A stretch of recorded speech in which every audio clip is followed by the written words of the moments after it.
Boker Tov, today's daf is daf tes in Ksubis, as we learn for Shlomo for Yosef Ezriel ben Chaim Michal and Elazar ben Reuma. Famous daf in Ksubis. Omer Pesach Pasuch Matzasi. Omer Abelazar. Omer Pesach Pasuch Matzasi. If a man says that he married a supposed virgin and he claims that she was not a virgin, and he found her to be open, let's say there was no hymen, Neman la'osra alav. He's believed that he can't slay with her anymore. Now, what does that mean? We have a general concept in throughout the Torah that for example, if let's say I know that this shochet is not so reliable, there's mashkichim there and everything, but I know that he messed up. I know that it's not kosher food, that it's an avela. I can't eat it because I know that it's no good. In my mind, it's no good. Now I can't forbid it for everybody else. If the mashkichim say it's kosher and everything is okay, fine. I can't rule for everybody else, but for myself, if I know it's also. Now he's saying over here, listen, I married this girl, but she obviously committed adultery. She committed adultery, and therefore I can't stay with her. He can't. He's not. Rashi says he's not believed to take away her ksuba. Is she entitled to the $200, the ksuba? Yes, she's entitled to. He doesn't have Adam that she's not, that she committed adultery, but he claims she must have committed adultery because she's not a virgin. Now, that's not the strongest time in the world, as we're going to see on tomorrow's daf. There's all kinds of reasons why they don't bleed. Some families don't bleed at all. And maybe she has, the Gemara tomorrow's one is going to give all kinds of stories about what happened, and she said, well, I'm still a virgin. What do you mean? What do you mean I didn't bleed? I'm still a virgin. You didn't penetrate all the way, or whatever the reason was, there was blood there. You missed it or something. And let's do a chemical test on the sheets and see what happens. All kinds of answers. But over here in this case, where he says something which is not provable either way, he can't prove it.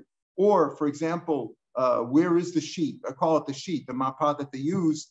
He lost it, or he doesn't know if there was damon or not, but he says Pesach Matzur Chnasi, so the Gemara says he's believed not to take away her ksuba, but he says as far as he's concerned, he has to divorce her because he can't stay with her. She must have committed adultery. Pardon? Why isn't she believed? So the question is, what does she say? What does she say? What does she say? Number one, a woman is not good for Adis, and certainly you can't testify about yourself anyway, right? But let's say she would have a good argument. We're going to say now in the Gemara is going to say, wait a minute, what's the question over here at all?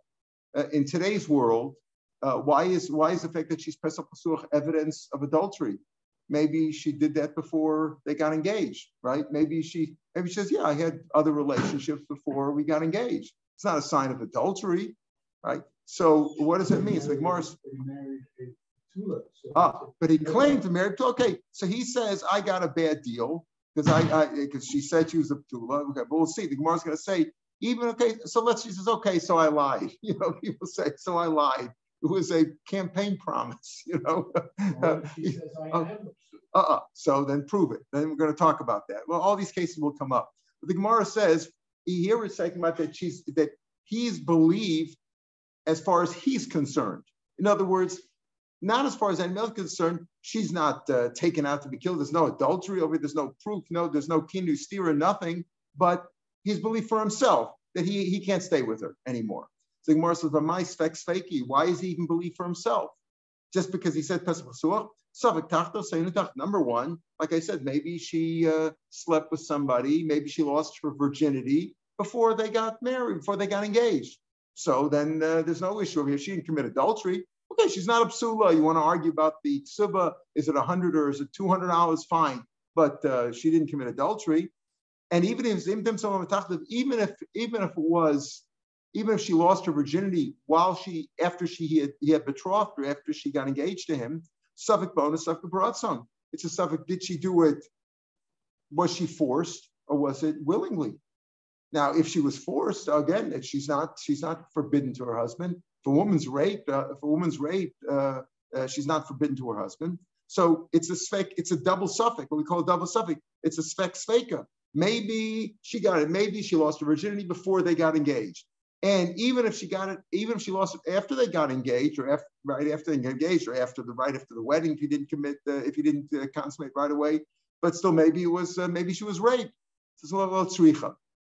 Beish is going, now you're right, Irving. If she said that she was raped, if she was raped, even if she doesn't say that, we're saying it's a sex fake. Even if she doesn't say that, that should be in our argument. So Beish is Cohen.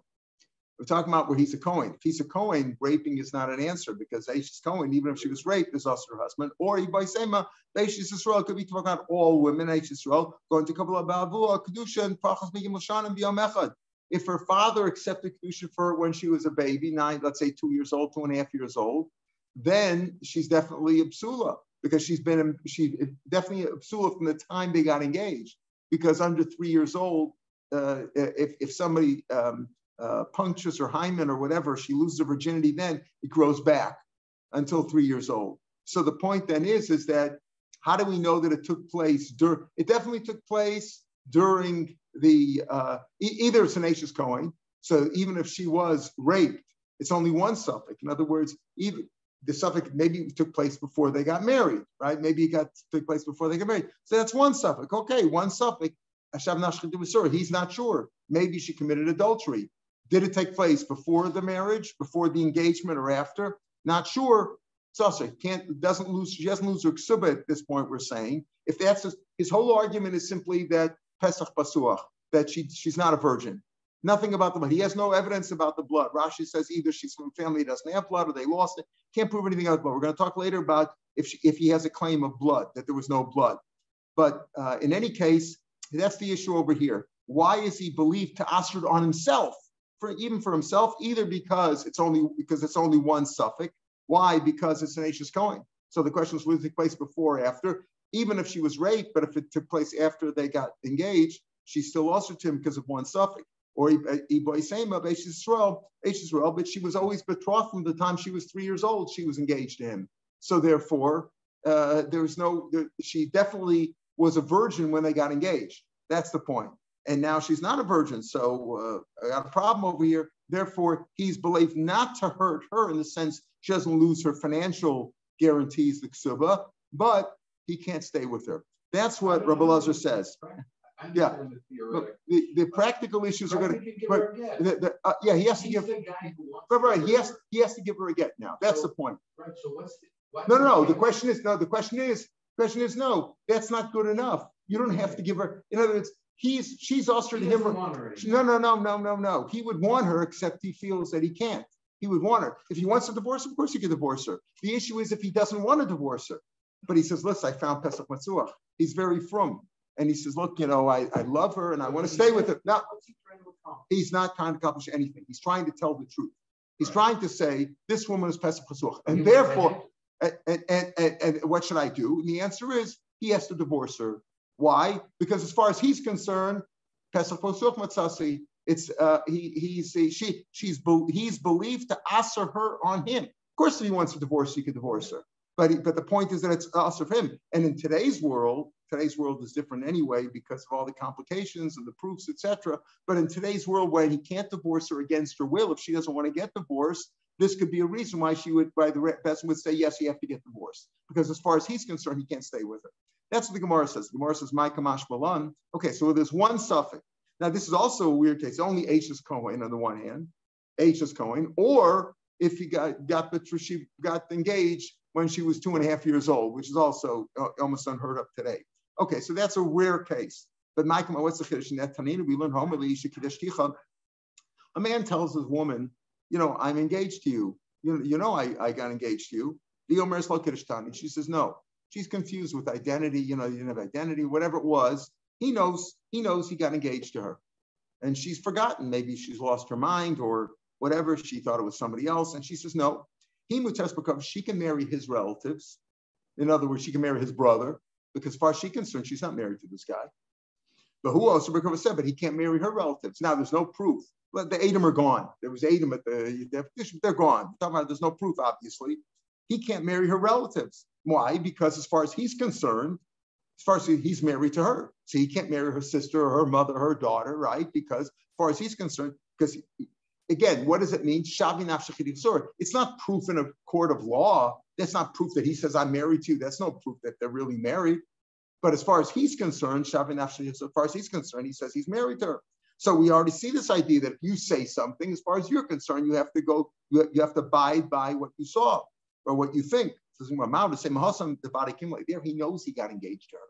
He knows he gave her a ring. What is she, nuts? Did she forget? Maybe she has amnesia, or maybe she doesn't see, and she can't identify him or whatever. But he shaved off his beard, right? Or he grew a beard, right?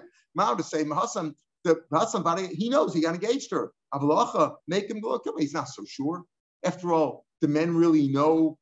After they had Bia for the first time, do they really know? They're not always so sure what exactly they did. Now, the Gemara the other day said, Irving, you raised us the other day on Vavam and Beis. The Gemara said, "Ro baki and hang." Remember, the Gemara said, "Why, when we talk about psulanissus, we say we're not talking about psul. They were talking about can you have beer for the first time on Friday night? Remember, we came out that you can, because even if it's a chabura, makal chabura like a buta, or Reb Shimon holds it's Daf Shem Miskav and his mutter. But the question was, isn't it inevitable? Isn't it psik reisha? It's psik reisha. If you're going to have beer, you're definitely going to have blood there. The Gemara says, no, people know how to do it on the side. And then they said, what do you mean? But does everybody know that? The Gemara says, well, most people know that, right? But it's not everybody, and therefore it's not definitely going to happen. It's not inevitable that he's going to cause blood.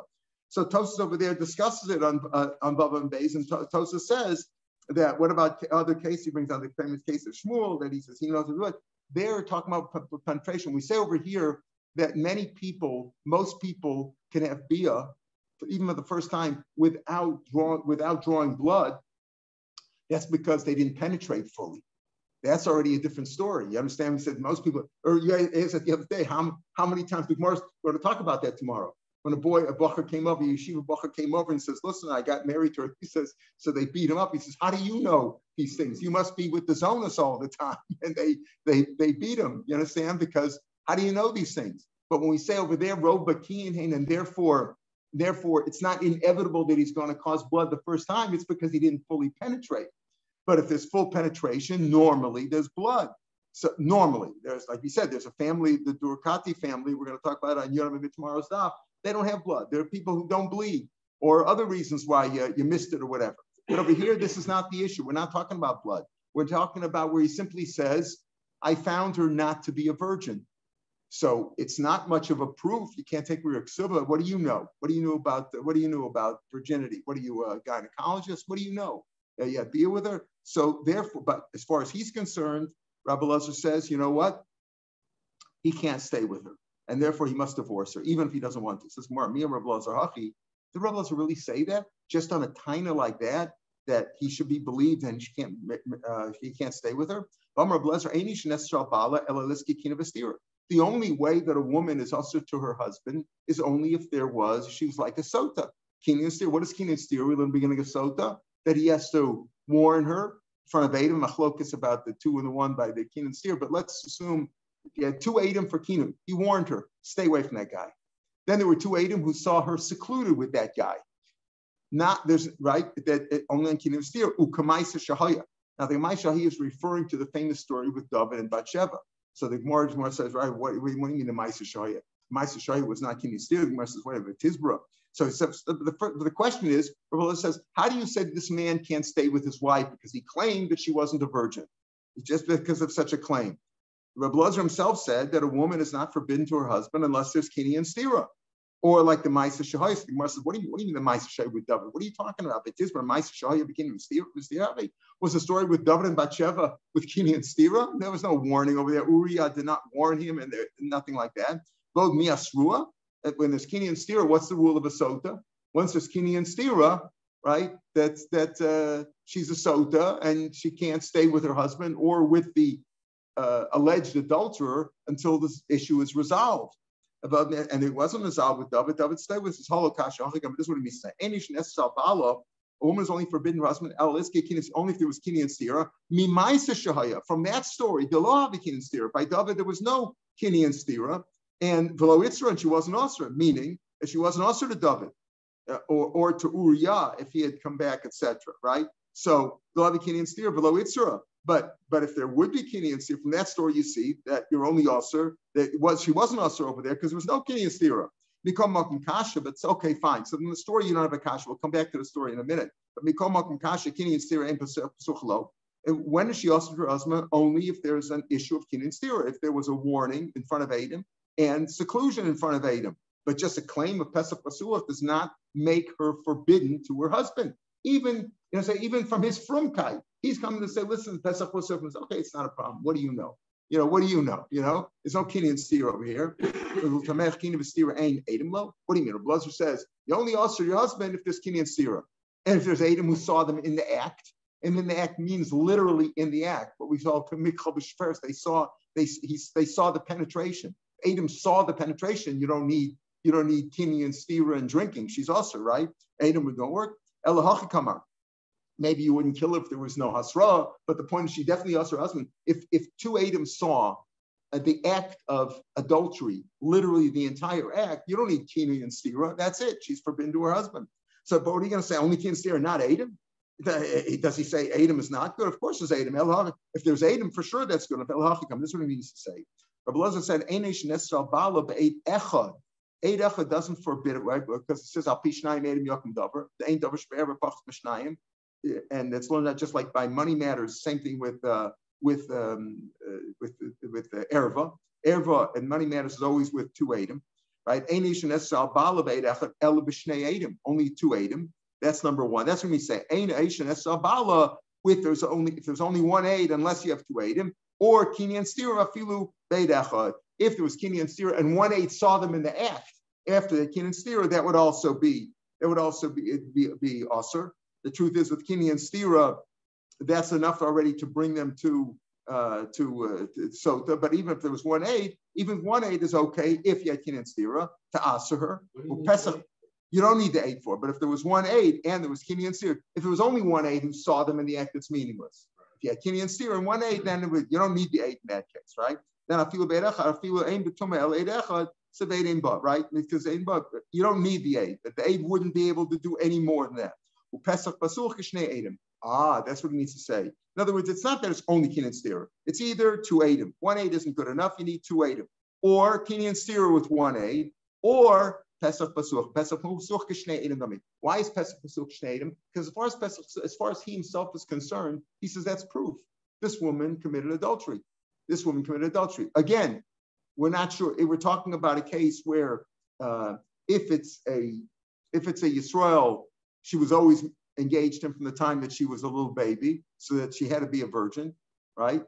That's what we're speaking of over here. Because if he was a Yisrael and he got engaged to her when she was 19, like normally happens, so it's a spek sveka. Did she commit adultery? Right? Number one, was it before they were engaged or afterwards? And number two, maybe she was raped. So spek sveka wouldn't ask her, but one suffix would. And Pesach Pasuach with only one suffix is good enough to answer her on him as far as he's concerned. He would like to stay with her, but he has to stay. So if that's the case, so why in that case, if you say Pesach Pasuach like Shnei Edom, so why by David? Why didn't they answer her? Why didn't Bathsheba become usher to David? Wasn't she a married woman? And Rashi says, "Now Lasua al David Shere Edom Harbe Yadu," because many people knew. Rashi says the last Rashi in the page says Shere Edom Harbe Yadu. Tosafos says, "What do you mean? People didn't see them in the act. People saw them in going into seclusion, but there was no kinui over there."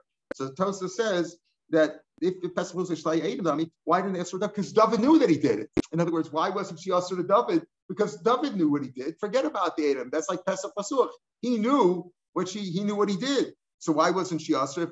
If you say if you say Pesach Pasuach, meaning when a man says, "I know myself that she was Pesach Pasuach. I know that that she was not a virgin," and it's not a double suffix, right? It's not a double suffix. I know she wasn't a virgin.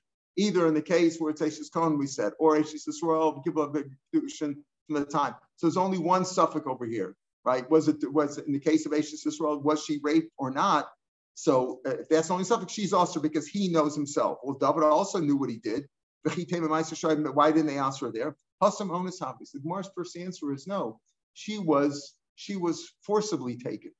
or she felt compelled, let's say. She felt compelled by the king. Now, this is a very strange answer because according to this, it's okay. So that's why she wasn't usher. The question is, why didn't they usher al David? But we understand that she was forced. So what do you mean? But if she was forced, wouldn't that all the more be a reason why David should be usher to her? So Gemara says, no. You know why? Because she was forced. She's not usher to her husband. If she's not usher to her husband, she's not usher to the Boel. That's what we're assuming at this point in the Gemara. And the Rishonim argue about that concept. In other words, what do we say by a sota?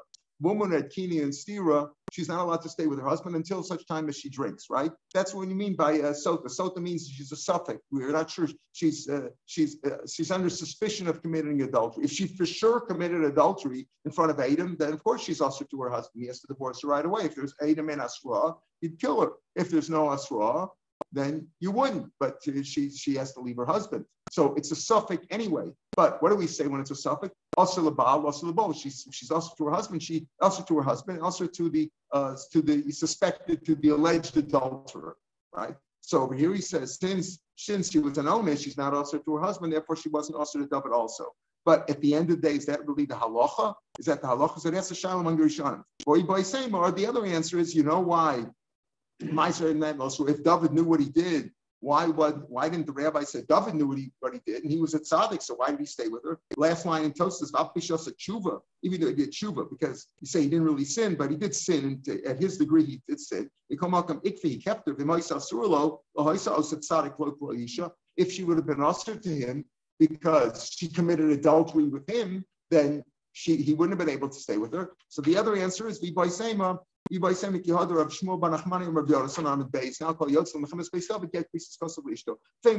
that whoever went out to war in those days, they wrote a get al t'nai. They wrote a get to their wives al t'nai. And what was the condition? They said if they don't come back, it should be a get from them. Don't forget, in those days, they didn't have like today where they recover all the bodies and all that stuff. When they go out to war, they didn't show up, and people don't know what happened to them. So they didn't want their wives to be in a guna. So already from the time of Shaul already decreed that when you go out to war, you should give your wife a get, which says that if you don't come back, you're divorced from now. So Uriah, therefore, was really divorced from Bathsheba. And therefore, when David Amel, because eventually he was killed in the war, so since he didn't come back, it was a get from before. And therefore, David didn't commit a sin at all because she wasn't married at the time. So it says, this is by Shaul, it says, and your brothers, you should send greetings to them, peace greetings. And you should take their pledge. What does it mean? My the things that are mixed up, the things that bring two people together between him and her. What is between a man and a wife? What's mixed up between them? The marriage. In other words, take away their marriage. That's what he meant to say. That Shaul said that, and David learned it from his father Yishai, who was with Shaul, and he did the same thing when he sent his troops out to war. That he made everybody give their wives a get al t'nai, saying that if they don't come back for whatever reason, it should be a get from right now. So therefore, there's two answers here. So according to the second answer, that's what happened by David. So that's a shaila in the Rishonim. So what happens lamaisa if a woman is usher if a woman committed adultery with somebody, but she's not usher to her husband for whatever reason, right? Could she still be usher to the boel? So could she still be usher to the boel in that case? Like over here, where if he raped her, she's not usher to her husband, right? Let's say a non-Ashes Cohen, because Ashes Cohen, if he raped, he's usher to him anyway. But let's say Ashes Yisrael. Ashes Yisrael is raped by a man, and now she's mutter to her husband, but would she be usher to the boel? Would she still be usher to the adulterer? So that's a shayla at the end of the day. Do you go with the first answer or the second? According to the second answer, you don't have to say that. You could say she's usher to the boel anyway. All right, we had before the shayla back in Daf Gimel Daf Dalet about machlok sir, but if a woman went out with a guy and had a relationship with a guy, and then he was Megayer, would she be ushered to him subsequently? Like a boiler. But that was a different question with a guy. But here, the same question comes up. All right. So Tana Rabbi Yosef, Amar Abaya. So what have we said? We said Rav Elazar said that if he says Pesach B'Suach Matzasi and there's only one suffix, like for example, if she's Ashes Cohen or if she was married before, then he can't stay with her anymore. Granted, that's a case, it's either a Cohen, which is common, but marries a young girl, less common, but that would be the halacha there. Look at our Mishnah, first Mishnah in our Masechet. Mishnah says, this is Yom Revi. We said that a virgin gets married on Wednesday, Yom Revi and Yom Chamishi Lo. My time, what's the reason? Mishum Mikuri Daita, because we're afraid. We said, right, in case he finds Pesach B'Suach, right, he'll come to court the next day and say, look, she committed adultery. What's the story over here? You got to work this out. We're going to listen. And Necham, you listen to their kindness. Let's see what she has to say. But if she doesn't have an argument, so we're concerned that maybe she committed adultery. Now, what's the reason? Why do you make it only on Wednesday? You don't get married on Monday or Tuesday or get married on a Friday, let's say, when court was going to be 3 days later on Monday, because we're afraid he'll cool off. Now, what's his argument? What are you afraid he'll cool off? What are you afraid? You're afraid he'll cool off and he'll stay with her. Ulamai, what are you concerned about? Unless he won't divorce her. Ulamai, Ilamai looks, if you're worried about giving Yisubah, Nesivla, let him give Yisubah. If he wants to stay married to her, he's not trying to take her Yisubah, you're afraid he's going to cool off. He said he found Pesach B'Suach on the wedding night, but he didn't, he cooled off and he didn't come to court. So what are you worried about? That he's going to give it the Yisubah? He wants to give it Yisubah, let him give it the Yisubah. What do you care? Ella la osra Allah. The answer is to Asr on him. Udikatantain, and he claims, listen, Pesach, what did he claim? He had an argument. He comes to court the next day. What does he say?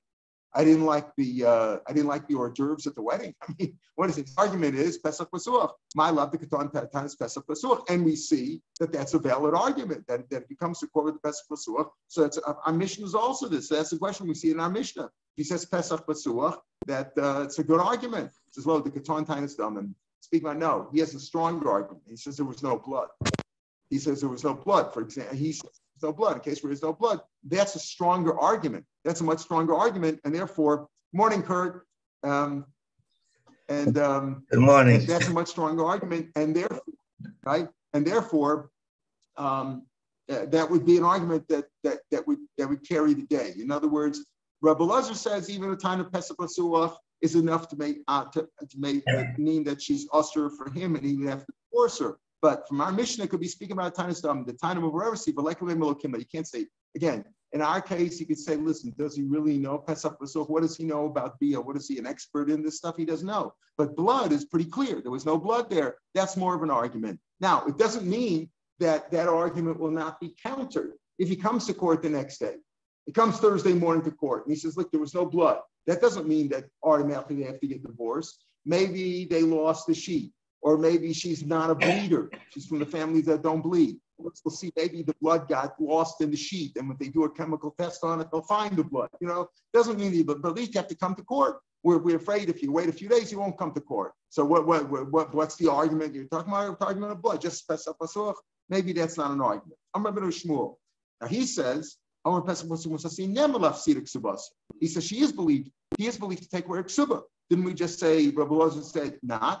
What's the Chiddush Tanina? We learned like it's Yehuda. Remember, we learned that in Yehuda they used to let the boy and girl have a date. They would be secluded together. And if he used to eat by his father-in-law, meaning in Yehuda between the Eris and the Nesuin, Shalom Beidim, there were no chaperones there. He can't claim to Nesuin because it was upsets because maybe you did it, right? Now Nesuin. Because they bichut, so maybe maybe his temptation got a hold of him. Right? Yehuda, you can't claim that Yehuda because they let the Chassan and Kala have privacy. But in Galil where they don't do that, Matzi time he could claim Tainus Basul. He could claim, listen, she's not a virgin. Ulamai, Ila Osrala. If it's to Aser on him, Yehuda my low. Why can't you do Yehuda? If he's just trying to say, listen, she's not a virgin, so why do you say you can't claim that in Yehuda? If it's just simply for you to usher, in Yehuda also he can claim that. If he knows, why would he do this? If he knows that he didn't have Bia with her, even in Yehuda, if he says, listen, I know I didn't have Bia with her, and she's not a psula, so therefore she's ushered him. Why? So why does he not believe? Elalav of Siddusus, we're talking about making her lose the ksuba. That's a different time. Udikatan Tain, and he has some claim. I love the Katan Tain as Pesach Suach. Isn't it also he claims Pesach Pasuch Masasi believed to take away the ksuba? slow. The Katan times Damim. It's different over here because now you're claiming there was no blood. And claiming no blood, as we'll see, that's a good claim. If it's upheld in court or at the rabbis, claims there was no psulim. And we'll see the reason for this in a second. In other words, if you say Pesach Pasuach without a claim of blood, there's no claim. We don't have the blood, or she's family. We have no issue about the blood. So he's believed, as we said, in a case where there's only one suffix, if he's a Kohen, or if he's a Yisrael and he married her when she was very young. But if there's a double suffix, he's not believed, which means that in most, in normal cases, that it doesn't mean anything because a guy doesn't really know if it's Pesach Pasuch or not in most cases. And therefore it's not much. But if he claims there was no blood and it's a good claim, for example, she's not from a family that doesn't bleed, and the sheets show that there was no blood at all, then he is believed even to take away the ksuba. That's why Rabbi Yehuda Mishmul is not necessarily contradicting Rabbi Elazar. Rabbi Elazar was talking about, we're not talking about Dom at all. And all we're talking about is making him forbidden to her, but he can't take away her ksuba, because what do you know? What do you know? You think you did, okay, fine. So it's only one suffix, you can't stay with her. But you're not believed to take away her ksuba. There's no proof like that. There's no claim of blood. When there's a claim of a lack of blood, what we call a tinus psulim, then he can even take away, tinus damim, he can even take away her ksuba. What's the reason for that? The Gemara is going to say now we're on Yuram and Alf, Itmam, Rav Nachman, Rav Shmuel, Rav Shem ben Elazar. We had a discussion beginning of the Masech. We said, is ksuba d'oraisa d'rabbanan? The general opinion is that it's d'rabbanan. We'll see another sheet here that it's d'oraisa, but even so, some maybe it's only an asmachta. So there's a machlokas here in this daf whether it's d'rabbanan or not. But according to sheets d'rabbanan, the Chum said, listen, you should give a girl $200. So what you should? Why did the Chum make such a d'rabbanan? Because you should think twice before throwing her out, before divorcing her. No, the rest is Israel of Sulam Masayim and Almana. The Haimim knew, and they believed him. She'im Amar Pesach Matzuch Matzasi Neman, and they believed him that if he said Pesach Matzuch Matzasi, that she's not a virgin with a claim of no blood, right? And she's even like to say take away the ksuba. Rashi says Klomer Iav ksuba d'oraisa. If ksuba be d'oraisa, so you say, listen, you owe me the money $200. D'oraisa, the Torah entitles me the money. Who are you to? Why do I have to lose a ksuba because of your claim? You have Adam. With money in a Torah, you have to have Adam, either for money matters or for erva. Avok subasa chachamim teknu, but elevated avok subasa chachamim teknu, but the ksuba is something only midrabanan. Hey mamur v'hey mamur, heim shit teknu, amur shehu ne'eman lafsida apetitis pesach pesuach. What's the reason for that? What did the Chum help with the takana? Rav Asher explains that the rabbi said three kinds of things. There's all the takanas chachamim, of which there's millions, right? Thousands and thousands. They fall into three categories. There's a mitzvah d'rabbanan, like Neres Chanukah, Megillah, things like that. It's a mitzvah. The Chum said another mitzvah. The Chum said mitzvahs. That's a kumbasei. Then there's a sheval tasei, gzeirus, muktzah, all the things that you shouldn't do. Harchakas of a man and woman, all the kinds of isurim. They make gzeirus that you shouldn't come to that. And then there were takanas, the takanas that they did for the betterment of society. And one of the things that they did was they made a takana that to make it difficult for a man to divorce his wife, he should think twice. He shouldn't get angry one day and just throw her out. It's going to cost you money. She's going to take some of your land. So be careful what you do. So they made a takana of tunas. And they also said he's believed to say Pesach Pasuach. So the Gemara says, what did they help with that takana? How are they going to help her if he could just throw her out so easily and say Pesach Pasuach? We're talking about his own testimony. There's no witnesses here. He is not going to go to the trouble to divorce her. He's going to spend all that money on the wedding and pay for the meal and all that, and then just throw her out. A person, it's presumption that he's not going to do that. He's not going to spend all that money and throw out for nothing. So therefore, if he says Pesach Pasuach and he has a claim of money, of damim, he has a claim of damim, as we'll see. See, it depends what her claim is, right? We don't necessarily believe him, but if there's no counterclaim and we have no other reason not to believe him, he can take away the ksuba also. So Chazak and Talk Masura Basira. Tanahol Knas Chamhu Lotigma Mazus. The Gemara goes on to say that since it's a knas the Chachamim put on him, so it's only a bit of a chum, so she can only collect from his worst land. And she's supposed to get $200 or $200,000, whatever amount that he wrote into the ksuba, takes from his worst land. This is more knas. What do you mean it's a fine? It's not a fine. It's part of the marriage contract. They said this is the rule. Mike Nasa El Aim Mahal the Takanas comes into the Kacham Lo Sigel Ziburis. Shimon Gamliel says Ksubas Ishim Torah. Here's Machlokes. Shimon Gamliel says Ksubas Torah. Umiyom Rav Shimon Gamliel Hachid Rav Shimon Gamliel says Batani we learn Smashma the other way around. Shimon Gamliel doesn't. But the Tanakam here says Kesef Yishko Kamar Psulos. There's two girls who are if she's a girl who's raped. What's the halacha? If you come to court and if it's true, he has to give the father 50 shekels. Right? The same thing is if he seduces a girl. That's called mafata. So by onus it says 50. He has to pay kesef chamishim. By mafata it says kesef yishkol kamor hapsulos. He will take shkolim. The father will take shkolim kamor hapsulos like the dowry of what a psula normally gets. Doesn't say 50, but you learn out kamor hapsulos. What is the normal thing a psula gets? 50 from the parsha of ones from the parsha of rape.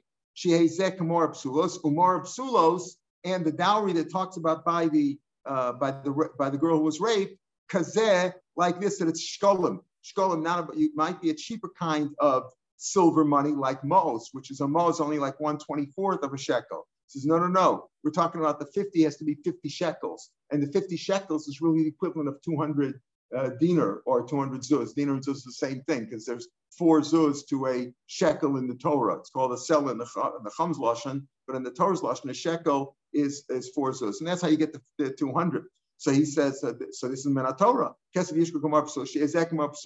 mafata should get 50 like the ones. And the onus should be paid in shkolim. The 50 that it says by onus is paid in shkolim. Umar kilos kazet. Because some chacham like subasishim and Torah. The chacham relied on this. You see, some could also be that it's an asmachta, but they relied on Torah that this is that the ksuba of a girl is min Torah. That's the Tanakama. And Shemuel says no subasishim and Torah el medivei sofrim. So how can you say the Gemara said before said what the Shemuel says that subasishim is min Torah? Here clearly.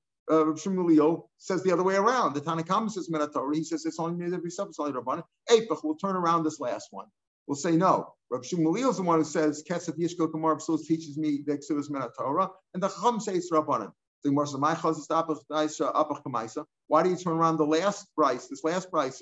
Why don't you turn around the first price? The first price that says that what hey mamru b'hei mamru, that the Chachamim tiknu them the Bros Yisrael Psum Masam Almana, and they believed him that he said Pesach L'Suach to take it away because the Chazaka he's not going to spend all that money. If he didn't like her, right? If he wanted to get rid of her, he should have just given her a get before the Nesuin. After the Erusin, he could have given her a get. He went to all the trouble of making the wedding, and then he says Pesach L'Suach, so we believe him. That's what the Tanakhama said. And Shmuel says no, it's Ksubas min Torah, and therefore he can't take it away with his words. You have to have Adam. So why do you turn around this last one? Maybe turn around the first one and say Reb Elazar is the one. Reb Shmuel says it's the Rabbanan, and the Chum say it's the Raisa. Eibach Kamaisa. The Shamina Leila Reb Shmuel dam Ksubas min Raisa, because we have another source that says that Kom Shmuel Ksubas min Torah. The Tanan Shmuel Omer. If you get married, let's say in one city, more over there talks about it. Let's say he got married to her in Eretz Yisrael, he gave her a ksuba, and then they moved to Kaputya, some land in Asia Minor. He moved there, and when he divorces her, what does he have to pay her? He gives her most Eretz Yisrael. Okay, from Eretz Yisrael. If the Gemara over there says, let's say he married her in Kaputya, he gave the ksuba there, and he moved to Eretz Yisrael, he also gives her money from Eretz Yisrael. Okay, that's his mother. But Shmuel says no. If you married in Kaputkia, you have to give her the money from Kaputkia because that was your shubed. You were mishabed yourself. You gave her a guarantee of money from Kaputkia. Shows you, Shmuel says it's the Raisa. Okay, so therefore we know Shmuel is the one who says it's the Oraisa, and therefore we switch around the second price and turn around and say the Divrei Chachamim, which is the majority of people hold that it's Ksubas Rabbanan. Shmuel says it's the Oraisa based on the pasuk of Kesef Yishkol Kamar Psulos. The Rabbanan also was a Keshkel Mishkan Makar Sulos that Mafat is also 50, but they take it to me that Shmuel holds us to be that therefore Ksub is the Raisa. Viboy Samral will tell you no, that the second one is we don't turn around and say that what you quoted in the name of the Chachamim is Shmuel and what you quoted in Shmuel is Rabbanan, but the whole Bride says Shmuel. Viboy Samral Shmuel. This is why you have to learn the mission. Something is missing, and this is what the Bride means. Mikan some Chacham Ksubas Isha and Torah. from here the Chacham relied on that, learned out that Ksuba is min Torah based on Kesef Yishku Kumar Psulas. Ksuba Samana though ain't the element of himself. That's only for Absulas. Kesef Yishku Psulas is only talking about Absula. Absula gets 50 shekels or 200 zuz or $200, whatever you want to call it. But Amana is only Midivray Sofrim. Again, Shalote Kalban and Lotzia. He should think twice before throwing her out. So that's how we come out. So at the end of the day, what do we have here? That Rabbi Lazar said Pesach Pasuach Mitzasi without a claim of blood only means that he's forbidden to her. He can't stay with her. Again, only in the case where there's only one suffix, only if he was a Kohen or if he married her from the time that she was under 3 years old. So it's rare cases would that be believed to even to Asher himself. If there would be a fake, even though he said Pesach Pasuach, we tell him, what do you know? It's a suffix, maybe she had a relationship before you got engaged to her. She's not forbidden to you. Rav Nachman Shmuel said, or Shmuel said, no, he could even take away the ksuba if it's a claim of blood, because a claim of blood is more a claim. There he knows. And in a case where Pesach Pasuach, what do you know? You're a yeshiva boy. You got married the first time you've had bia. What do you know? You know Pesach Pasuach. What do you know? You don't really know anything. So therefore, it's really a doubtful. In the case of Damim, look, there was no blood. Now she can claim, as we'll see, not tomorrow's daf. She can claim I'm from a family that we're not bleeders, so we don't have any blood. Or she can claim that the blood is in the shot. There was a few drops of blood there, and with a chemical test you can prove it. You can see she can have a counterclaim, or she can claim I'm still a virgin. He didn't even he didn't penetrate all the way, and I'm still a virgin. That also happened. And they did the barrel test with the wine. You remember the barrel test with the wine to prove that if she's still a virgin. So there's all kinds of arguments going back and forth. But the general idea is that a taina of damim is much stronger than a taina of simply Pesach Pasuach, because a taina of damim is strong enough to take away the ksuba also, unless she has some counterclaim. Yeah. I'm having trouble understanding really the essential difference between Pesach Pasuach and Ein Ladam. Why aren't because Ein Ladam is a stronger argument because it's Vadak. So Rashi says it.